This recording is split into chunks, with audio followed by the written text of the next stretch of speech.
Hai semua, apa kabarnya nih? Tentu kalian sehat-sehat saja bukan? Bagi kalian yang baru melihat video ini, kami sarankan nih untuk menekan tombol subscribe di channel ini agar kami pun lebih bersemangat untuk mengupload video terbarunya setiap hari dan tentunya bisa menghibur teman-teman semua para fans DC yang ada di Indonesia. Setuju kan? Nah, kalau setuju apalagi tekanlah langsung tombol subscribe-nya itu, oke? Dan tidak lupa pula nih, follow juga Instagram DC Indonesia ya. Terima kasih.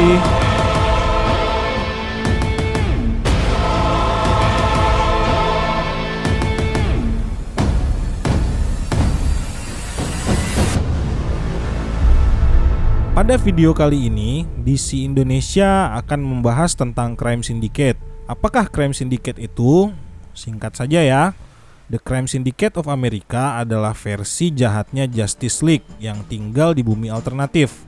Dalam kontinuitas pra-krisis, mereka hidup di Earth 3 hingga dunia mereka hancur semua selama krisis on Infinite Earth. Para anggota terdiri dari Johnny Quick, Owlman, Power Ring, Superwoman, dan Ultraman.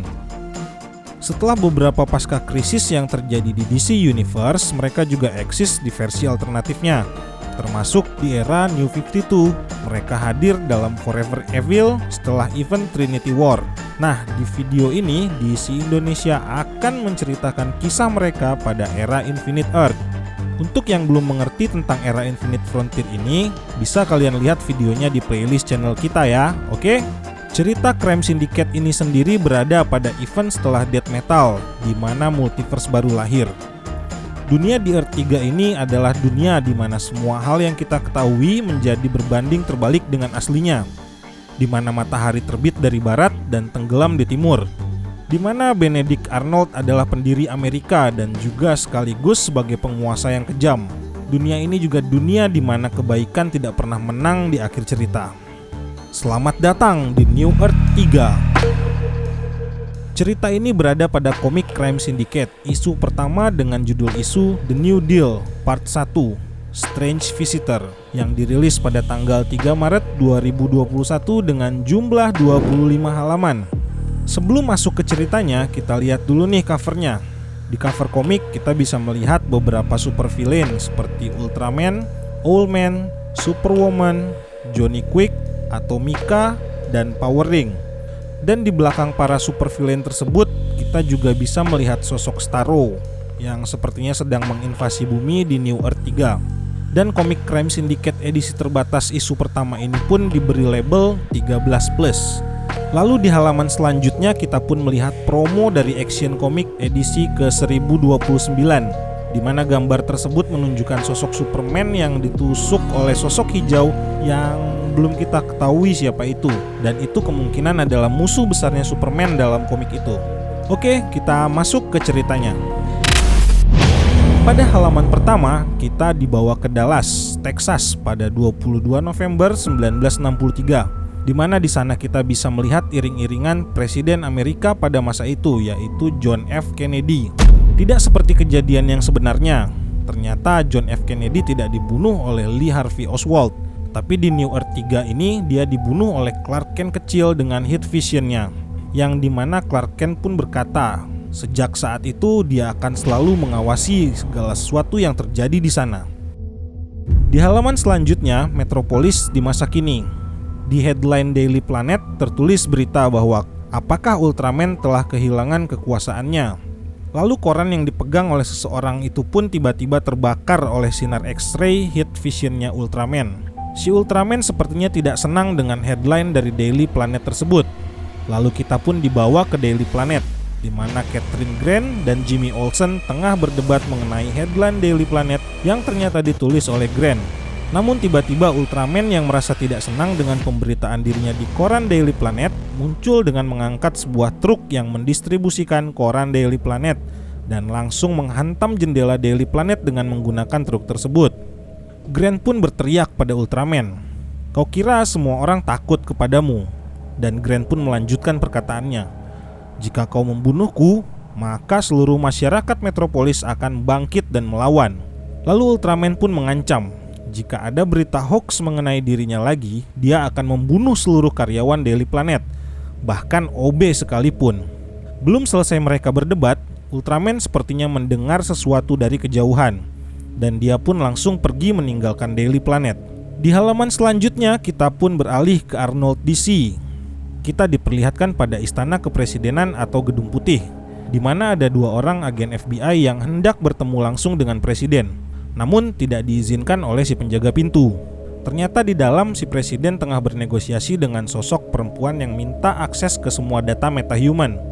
Kedua agen FBI itu pun langsung mendobrak masuk ke ruangan presiden. Ternyata sosok perempuan tersebut adalah Superwoman. Dan presiden yang sedang terikat oleh tali lasonya Superwoman tersebut tak lain dan tak bukan ternyata adalah Oliver Queen. Ya, di Earth 3 ini dia menjadi presiden Amerika. Belum sempat terjadi aksi baku hantam, dari luar ada sebuah ledakan keras yang menghancurkan bagian samping dari Gedung Putih. Superwoman pun terlihat senang. Dia berkata kalau itu bukanlah gempa bumi, melainkan sesuatu yang lebih besar. Di halaman selanjutnya kita dibawa ke Coast City, di mana pada gambar pertama kita diperlihatkan seorang polisi yang sedang menangkap seseorang yang terlihat mencurigakan. Di sana ada sosok Power Ring yang sedang perhatikan polisi tersebut sambil mendengarkan perkataan dari cincin yang digunakannya. Tak lama kemudian, si Power Ring ini mengangkat kedua orang tersebut dengan menggunakan kekuatan cincin hijaunya, lalu menjatuhkan tubuh mereka berdua dari ketinggian hingga mereka pun tewas. Lalu cincin itu kembali berbisik pada Power Ring. Mereka di sini dan hanya dialah pelindung bumi, bukan si Kryptonian, bisik cincin tersebut. Lalu dia pun langsung pergi meninggalkan tempat itu. Di halaman selanjutnya di Central City, Johnny Quick dan Atomica sedang berlari sambil mengobrol. Dan di saat bersamaan bumi pun berguncang yang mengakibatkan Johnny Quick kehilangan keseimbangan dan membuat Atomica yang duduk di bahunya pun menjadi terjatuh. Di halaman selanjutnya, kita melihat kelima supervillain mendatangi sumber ledakan yang ternyata itu adalah sosok alien yang bentuknya mirip Patrick kayaknya ya di film SpongeBob SquarePants. Ya, itu adalah Starro yang sudah diperlihatkan di cover komik dengan membawa pasukannya. Ultraman pun membabi buta menyerang Starro. Dengan angkuhnya dia pun berkata, "Aku adalah Ultraman. Tidak ada yang bisa membunuhku, tidak ada yang bisa menyakitiku. Bahkan tidak ada yang bisa melukaiku." Tanpa disadari oleh si Ultraman, ternyata tentakel Starro tersebut bukan berniat menyerang Ultraman, melainkan berusaha untuk menempel di tubuh Ultraman dan mempengaruhi pikiran Ultraman. Tentu saja dengan keadaan yang seperti itu, Ultraman terpengaruh oleh Starro, dan dia pun membakar apa saja yang ada di depannya dengan menggunakan heat vision. Di halaman selanjutnya, kita dibawa jauh dari invasi alien yang mirip Patrick Star itu, yaitu di kota Gotham. Terlihat Owlman menghajar seorang penjahat yang sedang menodongkan pistol ke arah seorang warga lainnya. Owlman pun langsung membunuh penjahat tersebut dengan mematahkan lehernya. Si warga yang ditolong oleh Owlman tadi ternyata merekam aksi Owlman tersebut dan berniat mengupload video rekamannya tersebut ke Pixtagram.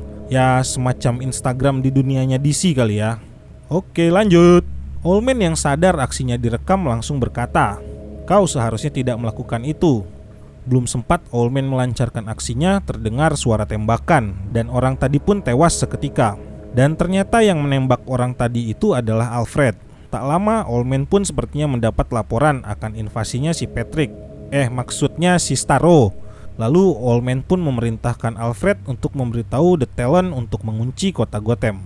Oke, di halaman selanjutnya kita melihat sebuah planet. Ya, itu tentulah planet Krypton. Planet itu nyaris hancur dan sepasang suami istri yang sepertinya ayah dan ibu kandungnya si Clark Kent, mereka meluncurkan sebuah pesawat untuk meninggalkan planet yang akan hancur tersebut. Dan seperti pada cerita realitas bumi alternatif lainnya, Clark pun ditemukan oleh Martha dan Jonathan Kent yang kemudian menjadikan Clark sebagai anaknya.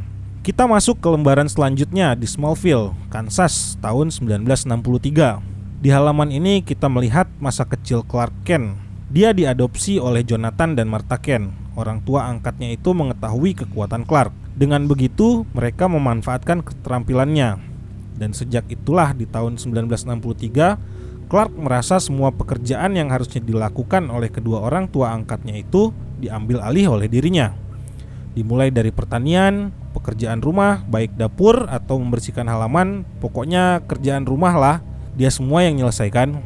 Sementara orang tuanya duduk-duduk ngopi sambil baca koran. Lihat tuh, Clark lagi nyuci piring. Oke, lanjut. Di sekolah pun dia sempat dibully karena orang-orang tahu mereka menganggap dirinya itu orang yang berbeda, aneh atau alien, yang membuat mentalnya menjadi tidak percaya diri. Namun dengan begitu, orang tuanya berusaha untuk menenangkannya. Suatu malam, orang tua angkatnya memutuskan bahwa Clark perlu mengetahui kebenaran tentang asal-usul aliennya. Mereka menunjukkan padanya pesawat luar angkasa yang jatuh ke bumi ketika dia masih bayi, lalu disembunyikan di bawah gudang. Ayahnya menjelaskan bahwa mereka merahasiakan ini dari Clark dan siapapun, karena mereka takut jika seandainya saja orang lain tahu akan identitas anaknya itu, tentu saja Clark Kent dalam kondisi yang perlu diwaspadai. Dalam artian yang lain, mereka tidak mau melihat Clark anak angkatnya itu menjadi budak dari orang lain. Setelah mendengar penjelasan orang tua angkatnya itu, Clark sangat kecewa kepada orang tuanya karena selama ini telah menutupi kebenaran yang ada. Dia pun menjadi marah pada mereka karena tidak menjaga rahasia dengan baik, karena para penduduk kota dan anak-anak sudah tahu siapa dia. Dan Clark juga kecewa kepada orang tua angkatnya yang selama ini mengeksploitasinya. Walaupun alasan yang diberikan oleh kedua orang tua angkatnya itu tetap saja membuat Clark tidak percaya dengan keadaan yang sudah dijalaninya selama ini. Dengan demikian, mereka tidak lebih dari sepasang orang tua yang memanfaatkan anaknya. Clark pun kemudian terbang menjauh dari Kent Farm dengan membawa pesawat aliennya dan meninggalkan orang tua angkatnya untuk selamanya. Dan cerita pun bersambung di isu selanjutnya. Di halaman terakhir, kita kembali melihat promo dari event Infinite Frontier, yaitu The Joker edisi pertama. Dan semoga bisa kita bahas juga ceritanya ya.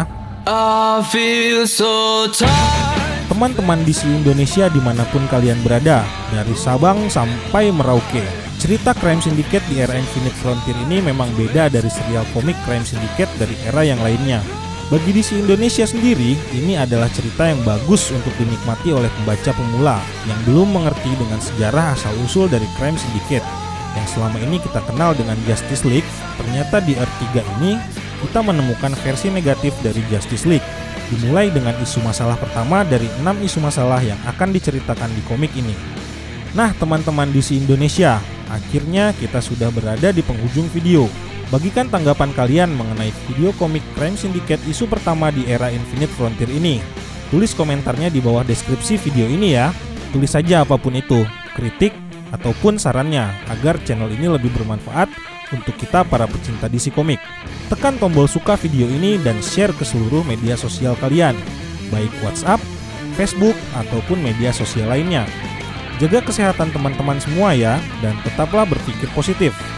Salam DC Indonesia, karena kita pecinta DC dari Indonesia.